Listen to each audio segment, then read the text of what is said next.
છેલ્લો દિવસનો એક એવો કિસ્સો કહું, છેલ્લો દિવસનો ફર્સ્ટ ડેનું એક પણ ફૂટેજ ફિલ્મમાં વપરાયું નથી. ફર્સ્ટ ડેનું ફૂટેજ એક પણ, ફર્સ્ટ ડેનો આખું shoot is not in the film.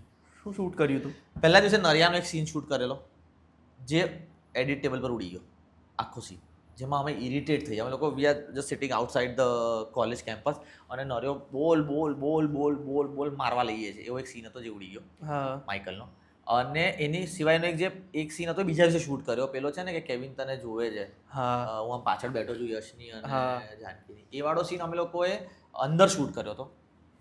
અને હું, મલ્હાર ને યશ એટલું હસ્યા કોઈ ભંગાર જોક પર, અને 1.5 કલાક હસ્યા, અને સીન માંડ પત્યો. અને એવો ખરાબ લાગતો હતો કે દેખાતું કે આ લોકો એક્ટિંગ જ નથી, હસે છે. એટલે પછી એ લોકો હેડ ટુ રીશૂટ ઇટ. અને પેલો નરિયાવાળો સીન એડિટ કર્યો. પહેલા દિવસો કોઈ ફૂટેજ નથી પિક્ચરમાં, કારણ કે એક એન્ટ્રી હતી સ્પોર્ટ્સ બાઇક પર.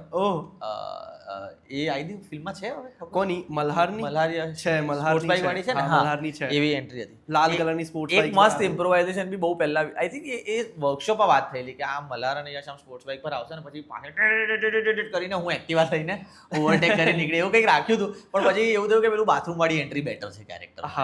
પહેલા એવું કાંઈ ઇરિટેટિંગ બતાવવાનો હતો ને, તો આ લોકો વચ્ચેથી નીકળી જાય, એ આઈ થિંક કાઢી નાખ્યું હતું. પણ બાથરૂમ વાળો ડાયલોગ તો પછી રેન્ડમ ટોયલેટ્સમાં વપરાયો છે, ખબર છે? અરે લોકો મને જ કહી દે છે, માર તો સૌથી વધારે ટોયલેટ એન્કાઉન્ટર થિયેટરમાં જ થયા છે. લોકો હા ભાઈ 1 લીટર, તને વધારે ખબર છે ભાઈ, શું કહું, કેવું ભાઈ મરઘા તોડ ને એવું પૂછે, મરઘા તોડવા, હું શું જવાબ આપું યાર.